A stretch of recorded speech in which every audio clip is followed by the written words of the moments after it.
What are your motives? What are your motives? My motive is not to move the crowd, to get an applause. That's not my motive. So when I speak, there's three things that I'm doing. One is education. I'm going to educate your butt. When I'm done, you're going to say, holy schmoly, what just happened? Because I'm going to educate you. Number two, education is one. Number two, there's going to be a conversation.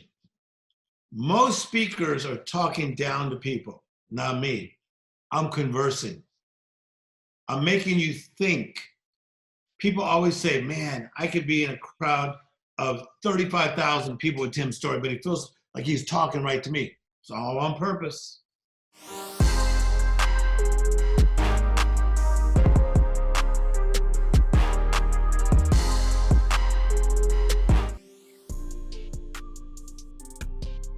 All right, welcome. This is Peter Voogd, founder of the prestigious Gamechangers Academy.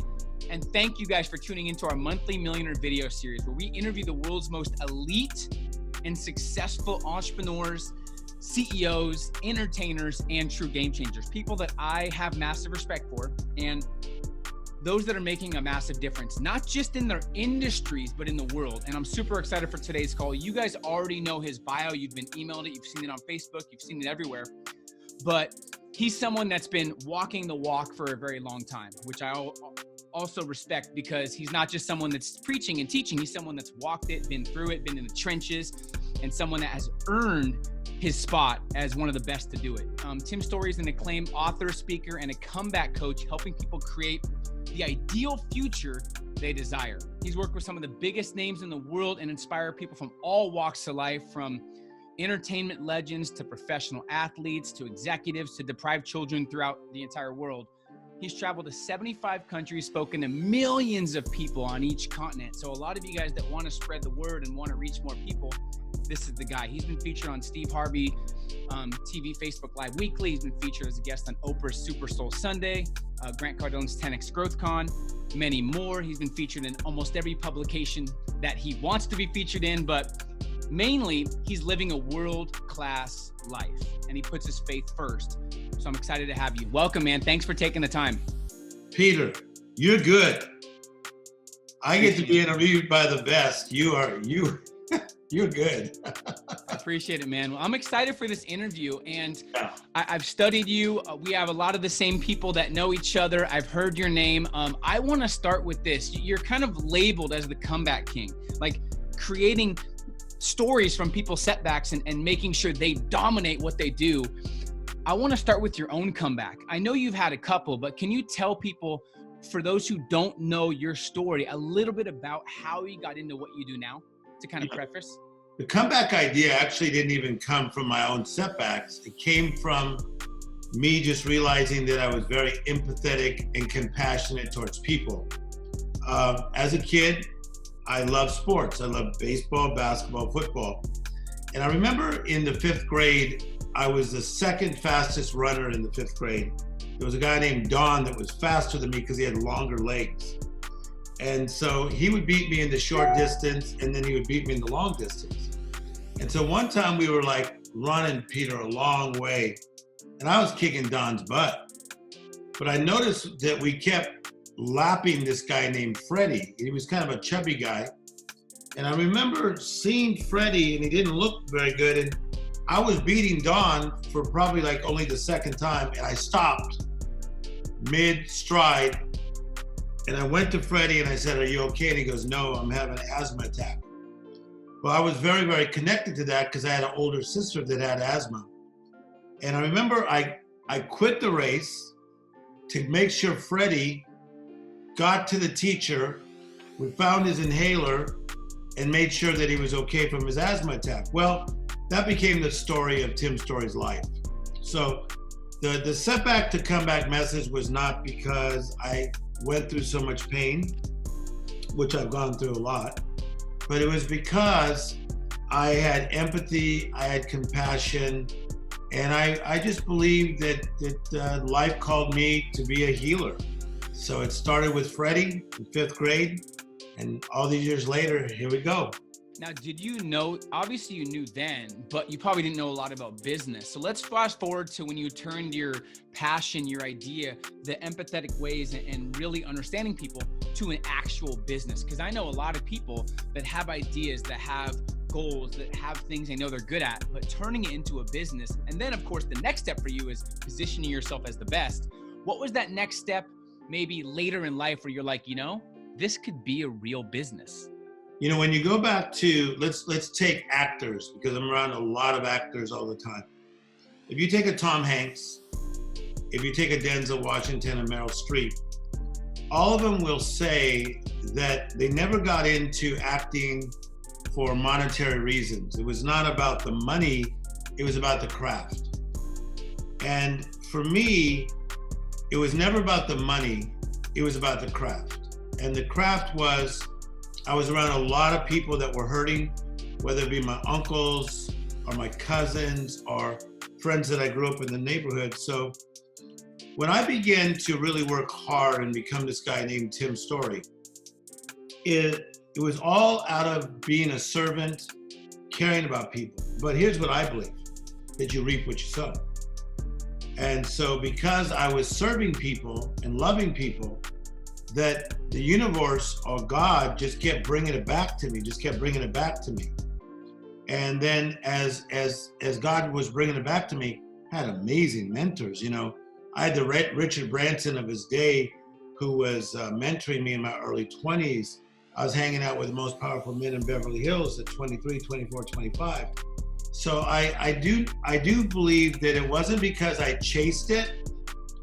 I believed because I was a servant, my motives were right, my mindset was right, and life decided to reward me. And it still does. So what do you tell someone that maybe feels like they're a giver and they're giving so much time and energy, but maybe they aren't seeing it in return, or maybe they are struggling, and maybe they feel like people are taking advantage of their generosity?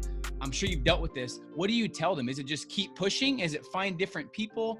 What's kind of the message to them if they feel like they're giving so much but not getting anything? Okay, so the reality is that you have your job, and then you have your passion. From your job, go work your job and make your doggone money. So if you're a heart surgeon at Cedars-Sinai Hospital, like one of my buddies in Beverly Hills, take all that money they pay you. If you're working for the NFL, the NBA, take your money. If you are P. Diddy, go do what you do and take your money. So that's your job. But having to do with your passion, okay, and you get to go do these amazing things that life allows us to do, right? From that passion gift, then you can be many times a lot more generous. And that's what you see with the big boys, man. Like you start to study these Richard Bransons, they got their jobs and they're taking a lot of money from their jobs, but from their passions, they're giving a lot of money. And I get to be around the biggest of the biggest. A lot of people talk about the 2%. I get to be around the 0.5%. And I see they'll take their money, but in their passion, they'll give when it's needed. But also give with what I call spiritual intelligence. I don't just give to everybody that asks, that's for sure. Being a master negotiator, I think you've set the preface for who you are and how you move and operate that makes negotiating easier because people trust and value you. Is that right? 100%. Okay, so if Magic Johnson is doing a project in LA, we're paying attention because he's more than a basketball player. He's Magic Johnson Theaters. He's TGIF restaurants. He's Starbucks. He's shopping centers. Now he's the Dodgers. He was the Lakers. He's all these business things. So if Magic wants to do business, guess what? We're paying attention. So he has built a portfolio. So what I want from you as a young gun, Peter, I want you to build a portfolio of excellence. So like later down the line, if I take you to LeBron James, I'll say, hey, LeBron, Peter could actually pull this off. He did this, he did that, he did this. It's more than charisma.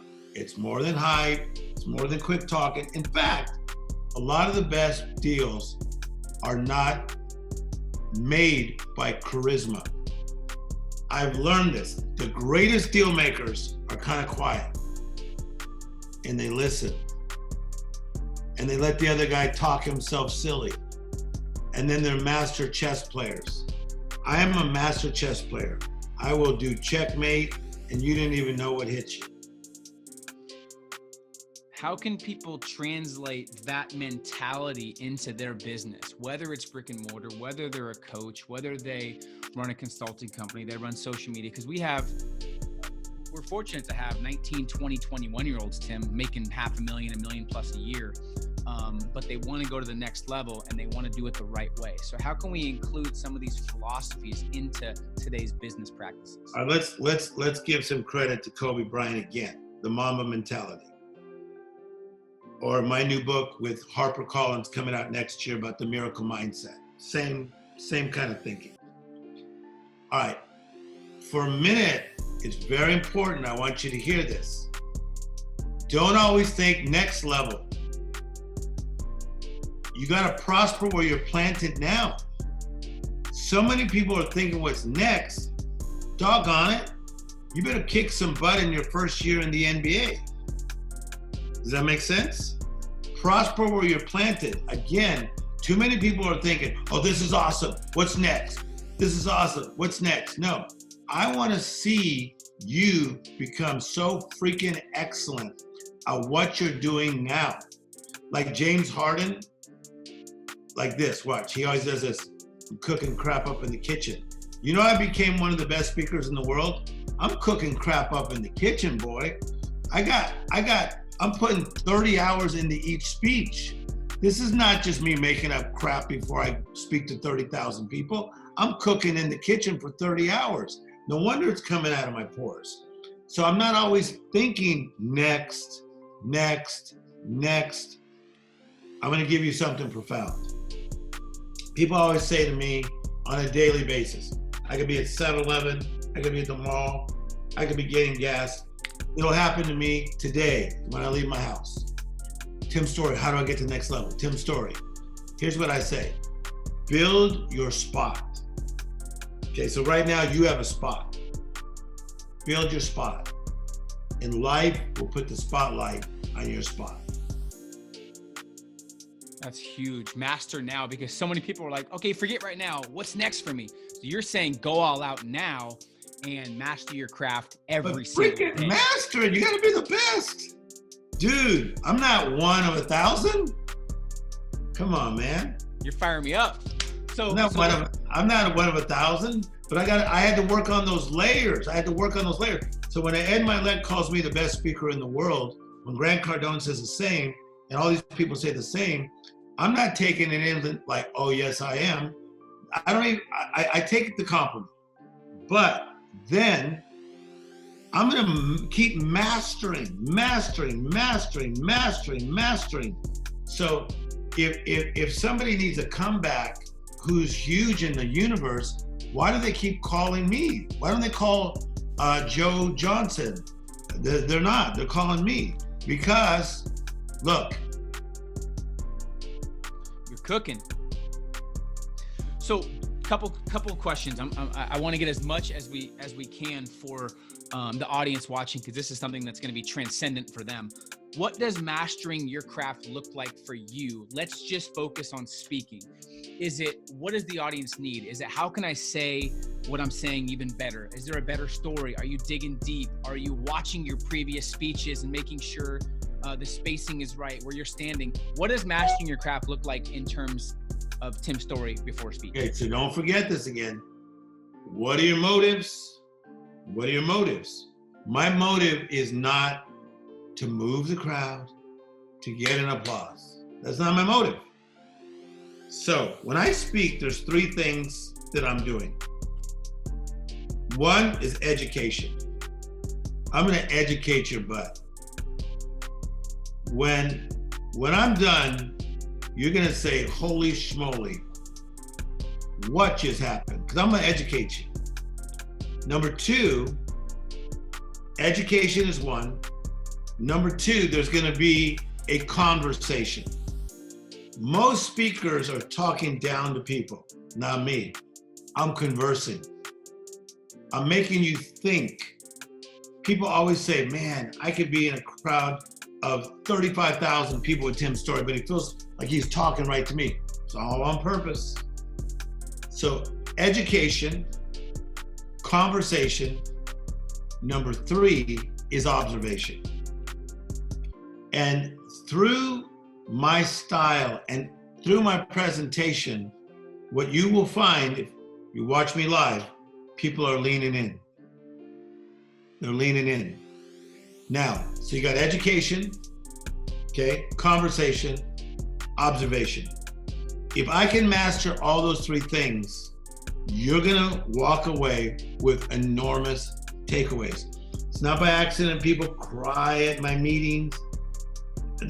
I mean, people run out, I won't name the conference, but other than this big old conference, people were walking out crying and they were saying, that sucker, like you went into my heart, yanked it out, showed it to me, and stuck it back in. Last question, Tim. If you had to start over again, or if you were talking to your 18-year-old self, if there's 1,000 young, hungry entrepreneurs that are just craving your knowledge, is there any one thing you would share with them to do right after this call, like right now, not tomorrow, not next week? Is there anything you would tell them that maybe you would tell your younger self to do? Yeah, I would say this, is that truly life is not a sprint. You've heard that. It is a freaking marathon. And enjoy the journey. If you work at Target, again, be the best you can. If you're working at a dental office, be the best you can. If you have a mother, be nice to your mother. If you have a father, be nice to your mother or your father. Look at me, be in the moment. This is life. So, and I've lived that way. In all these countries I go to museums, I talk to people, I enjoy people, but I think that's why I always get invited back. Well, I want to really appreciate you from the bottom of my heart and respect you, not just for what you've built, not just for who you've helped, but really we're so selective with who we accept on the Academy to speak, for really being a world-class human being first, for putting your faith first, for understanding the power of just operating at a world-class level. More people need to understand the power of that in this new economy and new era. So thank you, man. Let me know if there's anything I can do for you. Where can they find you? I know you're Tim Storey Official on Instagram.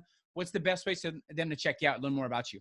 No, I mean, I just love that. Just go to Tim Storey Official on Instagram, and I'm into you, man. I'm gonna study you even more and watch you speak and sit in the front row and see what you're up to. And yeah, just, you're gonna keep flying. Just make sure you keep the right team around you and stay strong with your mindset and your motives, and stick with your humility, and it's gonna be awesome. You're on a good run. I appreciate you, man. Thank you so much. You fire me up. We definitely have to get together at some point and do some in-person. We definitely will. It'll be my pleasure. I appreciate you. Have a great rest of your day, man. And thanks again for your time from all of the members in the Academy. We appreciate you. Thank you very much. Yep. And you guys that are still on and you guys that are listening, you have to really, really conceptualize. I would watch this interview a couple more times and figure out what your top one or two takeaways were that will make the biggest difference in your life and business based on what stage you're at. Some of these things he talked about: master your motive, creating a portfolio of excellence, prosper where you're planted, build your spot. This is stuff that is invaluable if you can comprehend, conceptualize, and then actually execute. Don't chase anything. This is gold. So really look for things that shifted your emotional frequency. And the goal is to operate with clarity and to think and act like a game changer. So thanks for being part of this community. I appreciate you. If you're a guest, you can check out gamechangersmovement.com. But once again, Thank you guys for joining. I'm excited to hear the stories of you executing what you're learning. And don't wait till your back's against the wall like most people. Now matters more than ever. I challenge you to really make sure you think about what's holding you back from becoming unstoppable and go all in. Have an amazing rest of your day. We'll talk to you guys soon.